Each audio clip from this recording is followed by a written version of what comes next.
Hello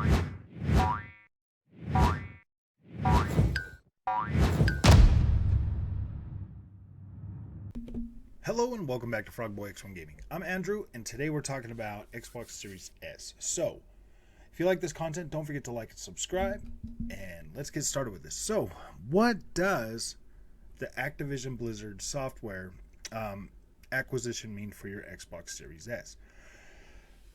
A lot. So, let's get into this. So, we all know that with Xbox Series S, we are constantly trying to find games that developers are going to take the time to actually optimize for this system better. This is amazing news. With Activision now being first-party Xbox devs, they will have complete access to the full GDK of Xbox Series X and S. So that means that they can incorporate that tech into the engine for their games to potentially make them run a lot better on Series S than they ever would have had the time to optimize for without being acquired by Microsoft. This is a good thing for Xbox Series S. Actually, any developer that Microsoft buys will ultimately benefit.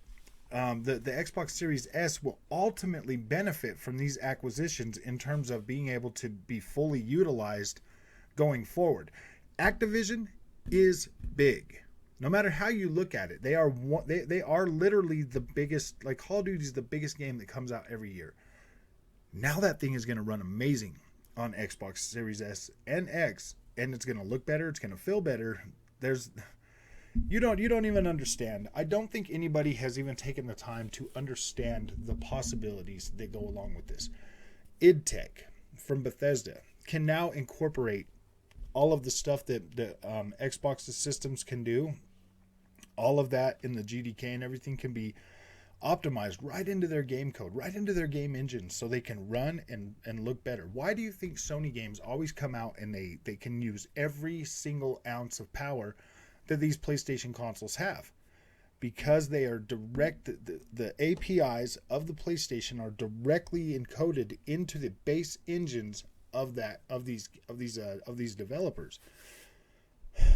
That is going to affect the way that Bethesda games move forward. That is going to affect the way that Activision Blizzard games move forward. This is amazing. Every time that they get another acquisition or something, that just opens up more doorways for first-party studios to create their best work ever. I mean, nobody can deny that Microsoft first-party games look amazing, because they are running that full GDK. They're running all the APIs that are in that GDK to create better software for those consoles. Microsoft being an open platform spanning PC and console, well, at least with their GDK, with their API going all the way back to Xbox One or whatever, like this is amazing. Like there's so much scalability throughout the whole GDK with all the tools that everybody's talking about that are coming, like DirectML coded right into Activision's freaking game engines, VRS coded right into Activision and Bethesda's game engines, like id Tech. All of these things that the Xboxes are capable of will now have direct access for these other companies that used to be third party that are now Xbox first party. They will have complete access to all of this, making those games really stand out. I mean, I was just sitting there and I was playing around with. I've been playing around with Vanguard a little more. Okay, so I hadn't finished the campaign, so I got back in there and I'm playing around with it. And I'm at this. I'm the Australian soldier right now doing his little war story or whatever, and I'm looking out across the terrain, and I'm seeing like the really high tech, I mean it almost looks like nanite or whatever, running at 60 frames a second, looking really, really, really amazing. And I'm looking at this and I'm like, wow, man. Wow. When Xbox GDK and this Activision engine combines, these things are going to be amazing. They're going to be able to pull off stuff that you would have never thought possible. The Activision. So Vanguard and the Warzone or Call of Duty Modern Warfare, the reboot, they are running basically the same tech. The actual scan data and all of that stuff to give the appearance of a more realistic type of world and materials and shapes and objects and stuff like that. So it looks really, really good as it sits right now. But as they start incorporating these APIs into the GDK, into their games engines, wow, man, we are in for a freaking treat, and that's good. And I appreciate that these acquisitions are going forward for reasons like this, for stuff like this that like everybody's worried about everybody's worried about the whole blah blah blah, stupid console war stuff. But man, you got to look past that. You have to look past that and see the opportunities and the things that are going to come of this. Moreover than the games being held back because they're stuck multi-platform. In a way, some games going exclusive are going to be a lot better. But in Call of Duty's case, some of the stuff in the API and some of the stuff in the GDK of Xbox, it's probably, we're going to get the best version of these games on Xbox, regardless if they still launch on PlayStation.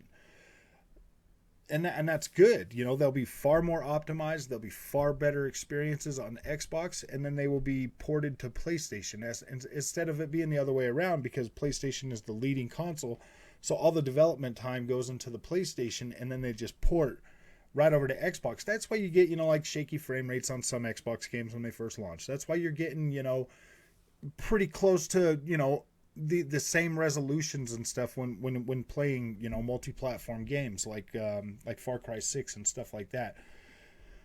It's because they optimize for PlayStation first, and then they port to Xbox. But now that's not going to be the case anymore. Now it's going to be, they're going to optimize for Xbox, and then they're going to port. They're just going to port over to PlayStation. So in all actuality, we all win out of this. So, PlayStation architecture and Xbox architecture are pretty close together. They're pretty close together. Yeah, there's going to be specific optimizations that are going to have to take place for the PlayStation version. And now we are going to get fully optimized games for our Xbox Series X and S from Activision Studios. Now, it's not going to happen overnight. It's not going to be like, oh yeah, the very next Call of Duty is going to be like fully optimized, with all of that stuff incorporated into the game engines. That is going to take a little bit of time, and depending on how well they can get that, it might be pretty quick. It might be simple enough to incorporate all that, because they do already produce games on the PC and everything on the PC platform. So it might be pretty easy, but for the most part, this is going to be amazing. Like, people need to look past the whole Call of Duty or the console war stuff. Microsoft does not compete with PlayStation anymore. Like, PlayStation and Nintendo, they compete with each other. And as I see it right now, Nintendo's leading the pack over there on that. PlayStation's going to do pretty well. That's fine. If Microsoft going forward does continue to let PlayStation players have access to Call of Duty, I'm not going to lose sleep over it. Even if they bring out Starfield on PlayStation like a year later or whatever, I'm not going to lose sleep over that either. Elder Scrolls 6 a year after Xbox, I'm not going to lose sleep over that. But I think those are going to remain on Game Pass exclusive. And this just gives, Microsoft a little bit more way of being like, hey, Sony, you should probably just let Game Pass be on your PlayStation so that your players can play these games. I don't see that as a bad thing, and I see that being a huge boon to Sony and Nintendo if they allow Game Pass. I really do. I see that being a huge boon to both of their ecosystems to be able to have their players engage in Xbox on their consoles. Would that, and I don't necessarily think that would make anything. I don't necessarily think that would shake the boat too much. There's a lot of fanboys out there. There's a lot of fanboys out there that are just like, no, we must hold everything back. We must keep everything locked in these little ecosystems because my plastic box is better. And dude, I've never seen things that way. I don't see things in a sphere of where I'm not in some little bubble that like, oh yeah, everything must be on Xbox. Like, no, that's not the case. There's definitely strengths that the PlayStation has that the Xbox doesn't have, and there's strengths that Xbox has that PlayStation is never going to have. PlayStation is just not in a financial position or in a position really anywhere to be able to compete with Microsoft on the level that Microsoft is going forward. So aside from all the little console wars, that's basically what this video is today, is to reassure you that these acquisitions are going to be really good for Xbox Series S going forward. They are going to squeeze every drop of power out of that Series S going forward with these acquisition, with these games that are being with the companies that are being that are being bought by Microsoft. They're going to be able to incorporate that GDK into their game engine. They're going to be able to build that thing to where it completely takes advantage of what's going on. So if you like this content, if you thought this was interesting, don't forget to hit that like and subscribe button. It's really awesome. The community is growing really fast, and I really appreciate you guys. And just remember, this community is about us as gamers and what we want the future to be and how we can get there and achieve that and enjoy these things together. So I will see you in the next one, and thanks for watching.